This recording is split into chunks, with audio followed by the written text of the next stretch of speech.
I still remember the exact moment everything changed between me and Layla. It was a Wednesday afternoon, one of those boring midweek lulls where nothing big ever happens until it does. I'm Mason.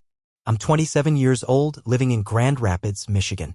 I work as an industrial designer at a small but growing firm that makes everything from ergonomic office chairs to high-end coffee machines.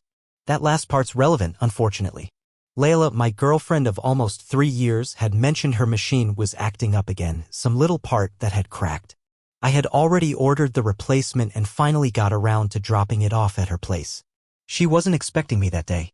I figured I'd swing by on my way home from work, let myself in with the spare key she gave me, leave it on the counter with a note, and sneak out. No big deal. When I opened the door, her apartment was filled with the hum of a video call echoing from the bedroom. I froze in the hallway, half annoyed, half curious. She didn't hear me come in. Her voice was loud, playful. "Girl, you know Mason's definitely gonna pop the question soon," she said, laughing. I could hear the high-pitched giggle of her friend Danny on the other end. My stomach did a weird flip. We'd been talking vaguely about engagement lately, sure, but hearing her bring it up like that caught me off guard. I waited, suddenly not wanting to interrupt. "God, I almost hope he does," Layla continued, her voice practically dripping with mischief. "So I can say no and watch his face crumble." Danny cackled. My heart stopped.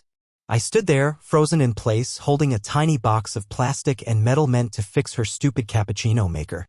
My brain didn't even process it at first. Layla wasn't done. "No, seriously," she said, laughing harder now. "It would be peak drama. Can you imagine? On the dance floor, in front of everyone? Ugh. And with Aaron there? Lord have mercy." "Aaron?" Danny asked. "Yeah, my salsa instructor. We've been texting a lot. I'm thinking I might just make it official that night. Go big, you know?" I backed up slowly, careful not to let my shoes squeak against the tile. I set the part on the counter without a sound, no note. Then I walked out. I sat in my car with the engine off, hands gripping the wheel like I was bracing for impact. My mouth was dry. My chest felt hollow.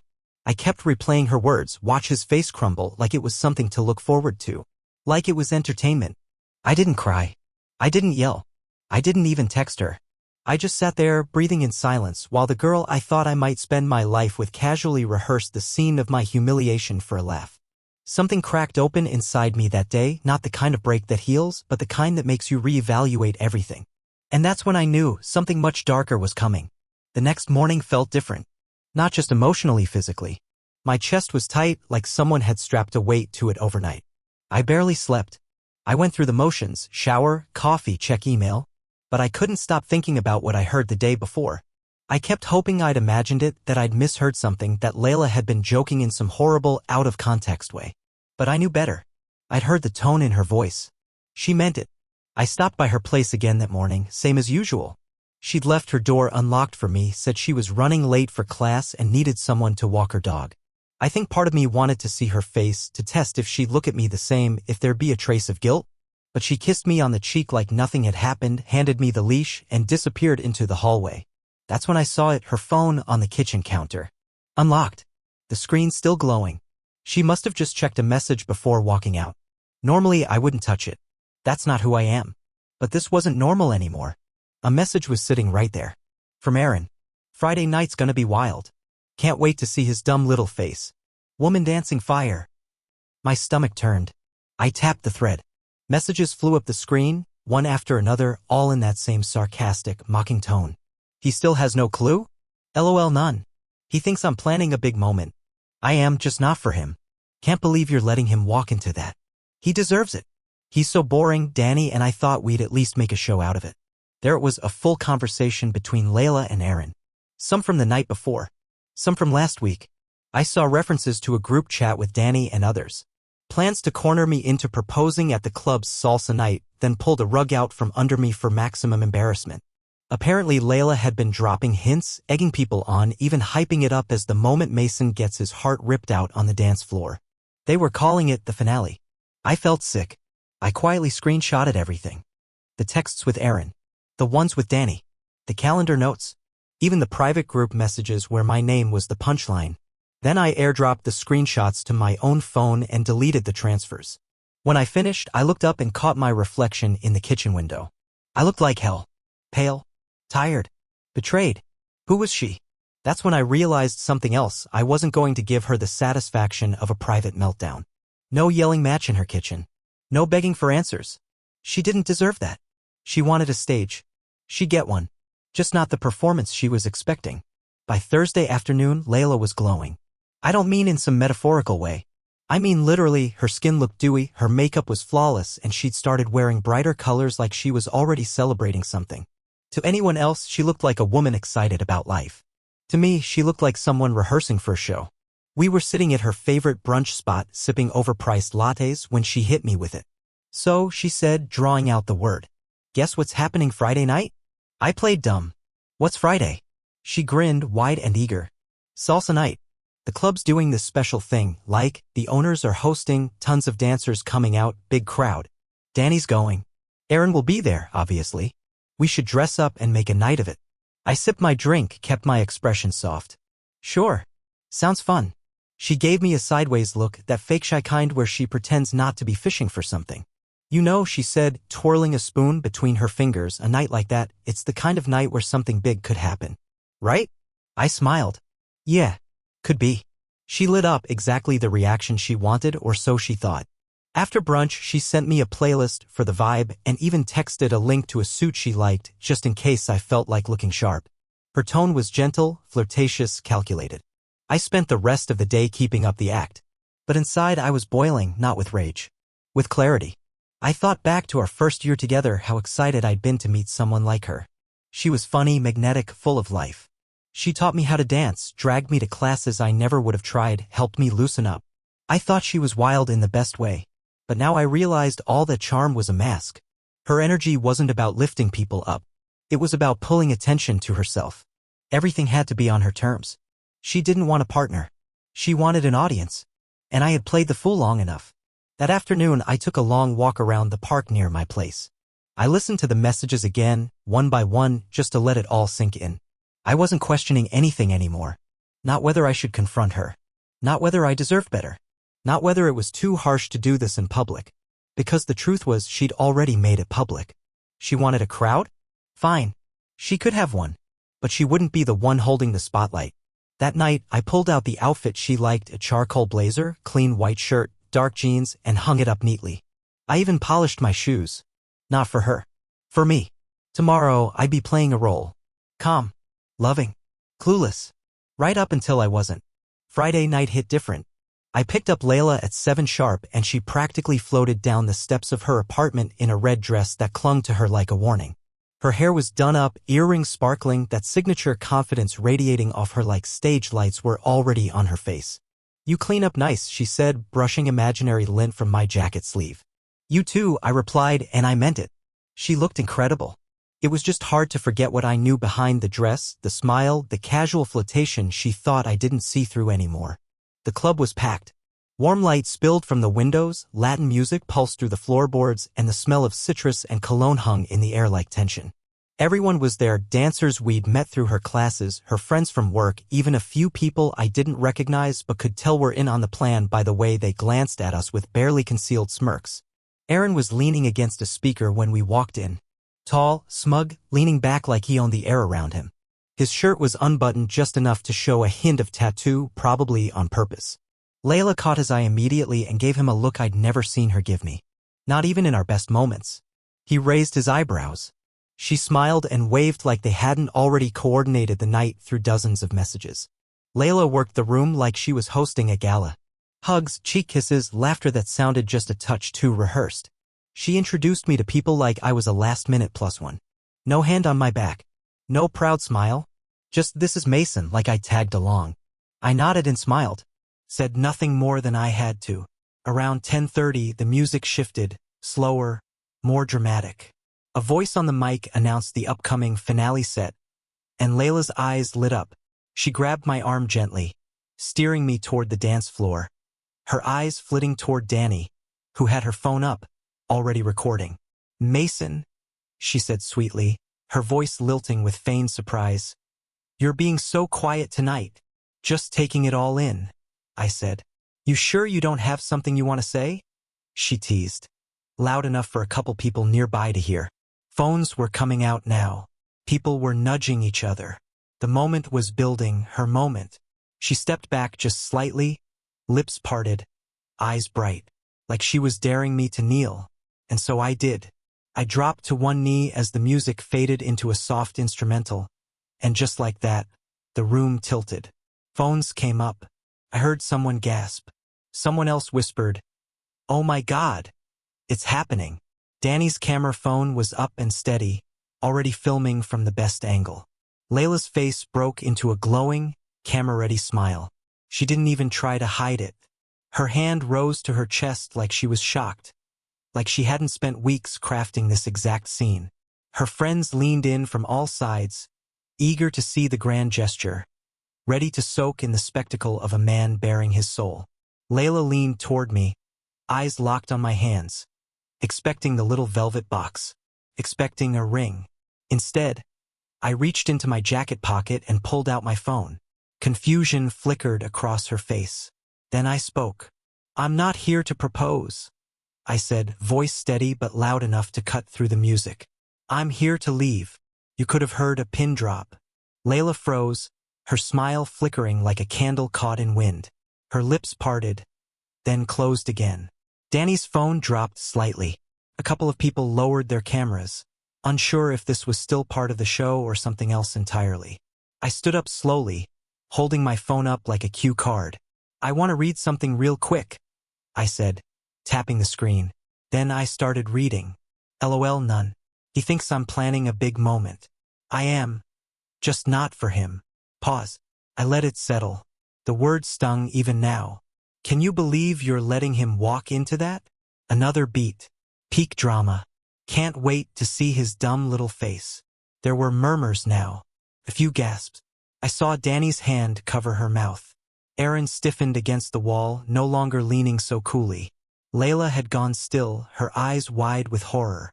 "These are messages Layla sent to her friends," I continued.